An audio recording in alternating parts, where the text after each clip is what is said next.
wow, what an invitation for a super effective upper body pivot. And now the upper body wants to pivot, and now, no, don't do this. What are you doing with your arms? You're interfering with your arms too early. And that is a very common mistake a lot of rowers make. Why? Because it gives us the impression that, hey, we're producing so much force now. Hi, hello, and welcome everybody. My name's Aram. Right now I'm gonna take you to Chile, and I'm gonna work with Ronald. Ronald sent me his video, 15-year-old, young lad, but I think he rows very well. And he sent me his footage and asked for a review. So Ronald rows extremely well. I'm gonna play the footage so you can see it. By the way, Chile is beautiful. I've never been there, but awesome, absolutely beautiful. By the way, I'm using a bit new equipment today. So it's a new camera, a new lens, a new audio equipment. I haven't purchased it, I rented it. I'm not gonna tell you what it is. I just wanna know if you see a significant difference in the image quality. I've also changed a bit the lighting setup, so I'm curious what you think. Let's look at our rower here, because he rows extremely well, I think. Ronald is, there are a couple things I absolutely adore. So you may say, okay, it's a bit too stiff here at the finish. You mean, the chest out thing, so Herculean style. It's actually not bad. The other extreme would be to be slumped over and super loose. I'm gonna hop on the bi rower in a minute and show you what I mean. So what I like about this style is, yes, the chest goes out, which will result in the shoulders going back, okay, but at least there's tension. And tension at the finish is, for me, a prerequisite to have a good catch, because at the finish, everything starts. If you don't get the finish right, or the recovery, everything that has to do with the finish or lead out from the finish, if that doesn't work, you've got an issue. And especially for new rowers, so late starter masters rowers, or novice rowers of any age, if you find yourself pulling at the finish rather than using leverage, that's where you're losing out on a lot of speed. If you want to quickly have speed, work on leverage and tension, and this is what Ronald is doing extremely well. So just compare your own rowing with what you see here. This is excellent. It may be a bit exaggerated, but the tension itself is very helpful. The most important aspect of the entire rowing stroke is this part right there. So that's the upper body leverage.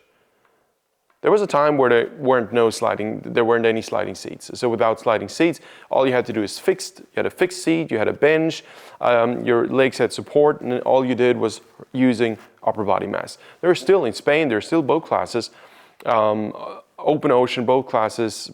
They row through pretty rough water, and they row fixed seat, and they're not that slow. So this is quite good if you need to move heavy mass. Leverage is key. I think just in recent decades, when we accepted that the seat had wheels, we kind of accepted the wrong idea, in my humble opinion, that we need to use legs, and arms, and the upper body swing was kind of forgotten. I use the upper body swing to have more space at the finish. That's slow. It is slow. So if you're a novice rower and you wonder, hey, how can I get more speed? Use leverage. Upper body weight counts. There's a caveat to this. You can lean back too much, but I'm going to show you in a moment what specifically I mean. Look at Ronald a bit more. Analyze the technique. There's a bit of a vertical motion. So your body weight here at the finish,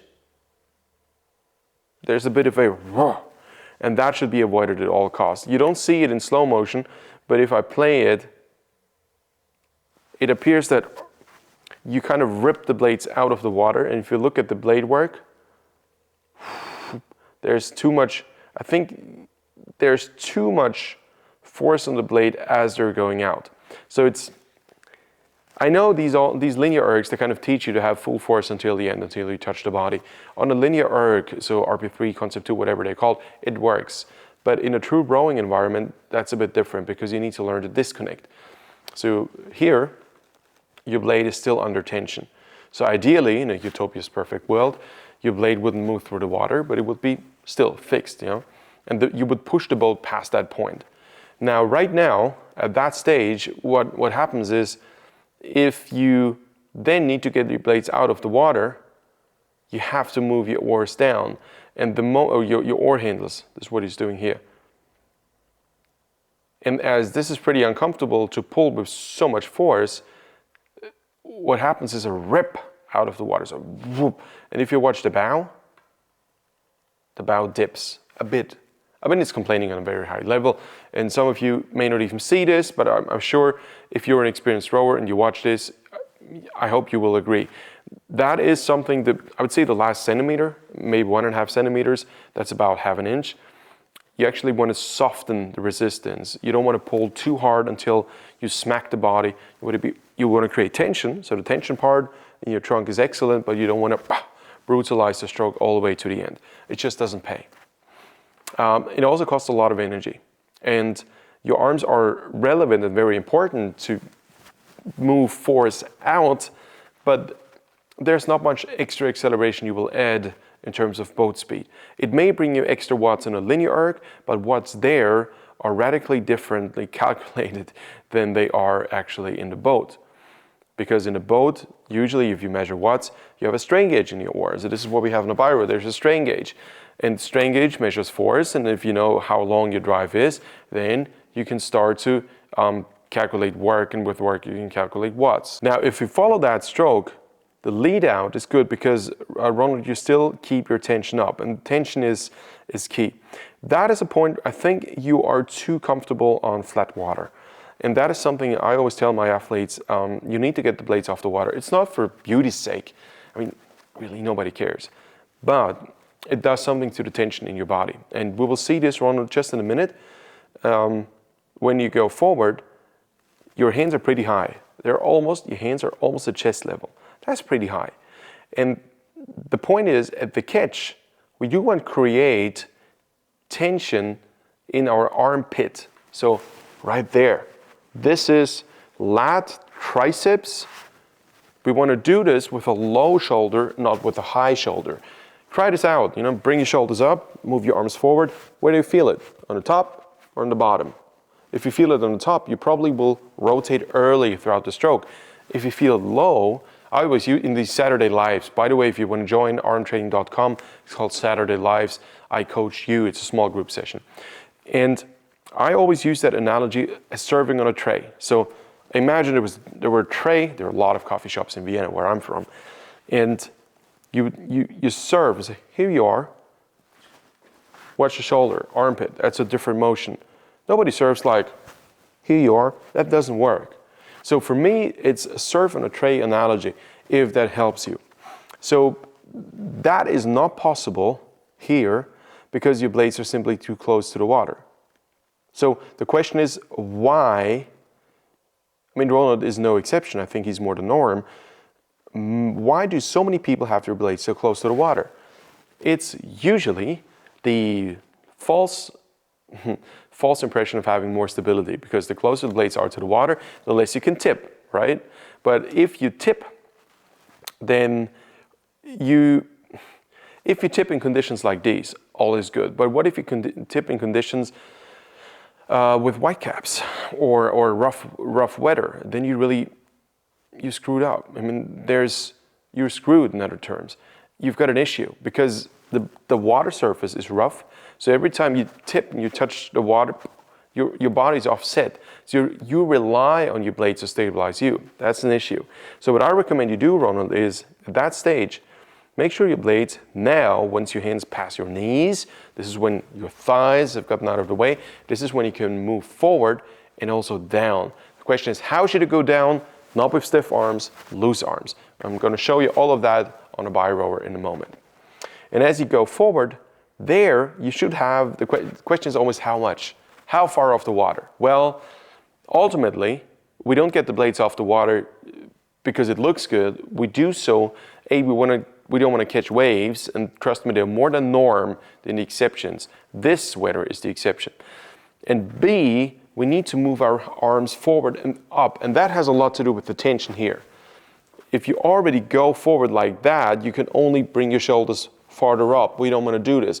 We actually want to be low, serve on a tray, and then go up. And that is how we create the right tension in the body, because this allows us to activate the entire core. And core is, well, the most important part in rowing, because the leg drive is only as effective as the core that it can actually cope with the force the legs produce. Does it make sense? I hope so. Then as we now go forward, this is also where we see the one technique deficiency. I don't want to even call it like that because Ronald rows very well. But here you see still pretty stiff, but there's a nice extension in the shoulder, and it actually manages to keep the shoulder somewhat low. But now you need space. That is exactly that hello, that waving up. You need space. These big blades are big. That's why they're called big blades. So they need space. And you are now caught in this motion. And now comes something where if you watch Ronald row, you may wonder, okay, looks good, but somehow there's a little pause at the catch. Pay close attention. It looks smooth if you look at the boat, but if you look at the body motion, there seems to be a bit of a pause. And in low stroke rate, this may look okay, but now imagine this at a stroke rate 30, which is every 2 seconds a full stroke cycle. That's about twice as fast as this one, or 34. And that is exactly the issue we have. So the blades need to go up. How can the blades go up? And when the hands go down? Well, your arms are extended by now. You cannot really go up to extend. That's my ideal catch, going up to extend. That doesn't work here. So you need to go forward and put force in about a 40-degree angle, 45-degree angle from your shoulders, which goes over the top now, down into the boat. So you actually add vertical force, forward, horizontal, and vertical together. And that leaves you at the catch. Now you actually want to place the blades, and now you should be able to place the blades softly, let them be sucked in by the water. Great comment once I got on YouTube. And start the drive. But that's not possible because now you need to, and that Ronald I give you a lot of credit for, now you need to get your blades into the water. And you do this very well. You simply raise your arms. Novices, experienced rowers, watch this. That is excellent. Blades into the water with the raise of arm and no upper body motion. A lot of people do this. They're at the catch. Oh, I need to get the blades into the water. Boom. You start with the upper body rotation and then you're caught in that motion for the entire drive. And it's this is how you stabilize your trunk then, with a motion, not in a static way. And we are looking for a static stability. So where we can actually apply the leg drive until it's time to pivot. And Ronald, this is something you haven't attacked the issue at its roots, but you have compensated so well. That is, yeah, I draw my hat. Very well done. And you see this, the oars, at least I perceive that they're starting to bend. So that is excellent. Bending oars right now. And the most important thing is, and that's the patience. So that is where, Ronald, I love your technique about this. This is where your leg drive becomes, it's not too much and it's not too little. It's just as much as the upper body can handle. That is excellent, that patience. And when I looked at that, I said, wow, what an invitation for a super effective upper body pivot. And now the upper body wants to pivot, and now, no, don't do this. What are you doing with your arms? You're interfering with your arms too early. And that is a very common mistake a lot of rowers make. Why? Because it gives us the impression that, hey, we're producing so much force now. You got to use your arms, because if our arms engage, that's hard work. But it's not hard work, it's smart leverage. That's what rowing is all about. And the idea here is to keep your arms loose. No, loosely stabilized. So in a loose position, fixed in a loose position, exactly as you have it. And then use weight before your arms engage, because your arms are weaker than your trunk. They are. At that stage, you can use your hamstrings and glutes and the entire posterior chain essentially to use weight, make yourself heavy. But if your arms engage too early, you add a very weak link. And of course, that's like an interruption of forces. On the bi-row, you will see the force curves drop immediately. I'm going to show you in a minute. And that is the one issue that I see, and I think that's also why, and now the cycle closes, why we see at the finish that, a bit of a, almost a vertical contraction. Boom. Yeah. Other than that, Ronald, there are a lot of rowers that would love to row like you. That is excellent. There's not much to argue. This is simply very well executed. A lot of good and very little to improve.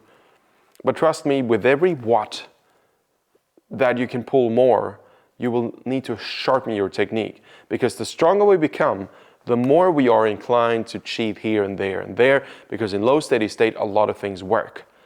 But stroke rate 30 and up, especially stroke rate 40 or a stroke rate 12 to 14, that is equally difficult. There are different rules. And this is where you need to be super effective. So don't be deceived by saying, okay, I can pull this off at a stroke rate 18 to 25. Everybody can row at 18 to 25. And a lot of things work. And you can pull high watts. But we need technique that serves you after the 1,000 meter mark in a 2K race, or if you're a masters athlete, after the 500 in a 1K race, when lactate starts accumulating in your body. And Tony Connor has this in his notes. And Tony, thank you so much for sending me your notes. I read them. I think I'm going to do, if you're interested, I'm going to do a video about this. Tony Connor contacted me, and we were in contact back and forth, and said, hey, these are my notes.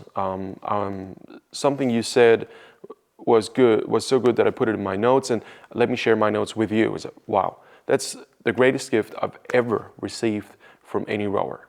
That is mind-blowingly awesome. And in these notes, I found that, holy moly, this is like the stuff that I write. And there were so many congruent things that I thought, whoa, who wrote this now? I was humbled. Anyway, long story short, body weight is always available no matter how tired you are. And that is one of the greatest ways to put the essence of what rowing is, what the rowing stroke consists of. Now, with this being said, let me hop on a bio rower and show you the points that I was just referring to. Okay, so the issue number one we have here is that the lead out here is a bit too stiff. And that has a lot to do with why the catch is a longer process here. So in an ideal world, at the finish, you need tension, but if you bring your chest out, your shoulder goes back. And as opposed to many others, I don't like my shoulders to be backward oriented, simply because it doesn't make anything better. It doesn't give me more length, and if it did, the blades would only be closer to the boat. It would actually not generate a lot of speed. Secondly, if I bring my shoulders back, I don't really open up space for my lungs. It is actually the opposite the case.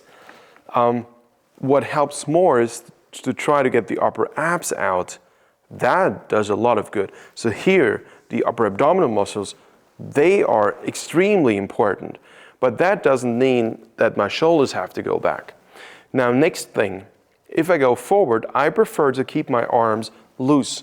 So I like to feel that my elbows rotate inward and they feel heavy. And as I go forward, I like to rotate my pelvis with my elbows drawing forward. So I actually stay in that, I hope you can see this, I stay in a pretty loose position with my arms until about 3/4 slide. And this is where the opening up happens.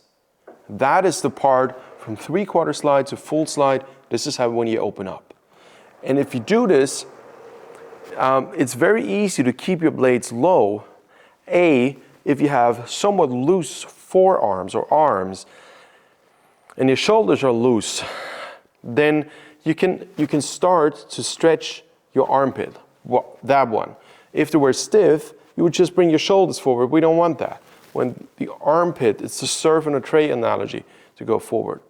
Now, if you have loose arms, you cannot support your body weight here, so it has to be in a seat, and the seat is lower than your hands. So you lower the center of gravity in the boat.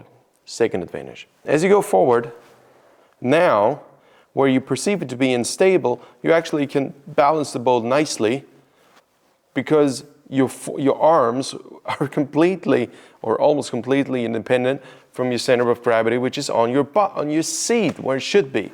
And then as you reach the catch, you've got this nice stretch here, and all you need to do is extend your arms out, not forward. It's out.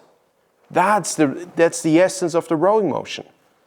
Because this out brings your shoulders up. So having the shoulders loose and low, and then you tighten them up just before the drive, that allows you to keep the shoulders in a very stable, very good position. And this allows you to have a super quick catch. A quick catch is not about a hard leg drive. That's a myth. No matter how hard you drive with your legs, it's not going to speed things up, but it's going to make things worse throughout the drive.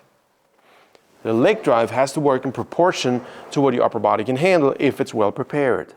So going from almost extended to fully extended here, boom, you have an immediate force connection. And that is exactly going from low up.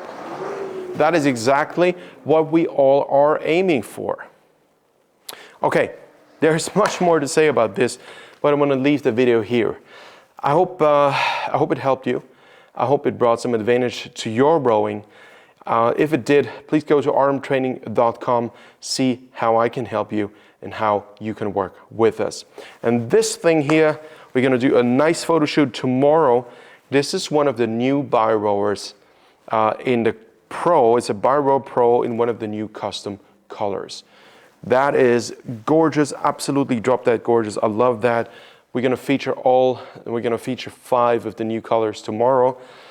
And it's just a blast. If you've never seen a bi row, it's pretty cool. You can rotate your oars.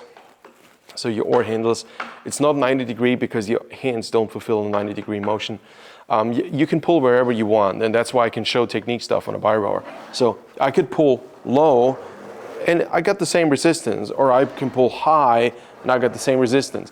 I'm not forced to be at a certain vertical level, which means if I'm tall, if I've got a long torso, I can still row as comfortably as I could in my boat. And if I'm small, I can still row comfortably because these things here work independently. And then you got the nice mechanic feedback where if you catch on the left too early, the right goes empty. You're forced to be precise here at the catch. And this is working on the bi row with a camera on the side, a TV screen in front of me, seeing myself row, see the force curves right in front of me. This is how I learned all of that stuff. With this being said, thank you very much for watching, and I'm looking forward to see you in the next video. If you haven't subscribed yet, it's a good time to do it. See you soon. Bye-bye.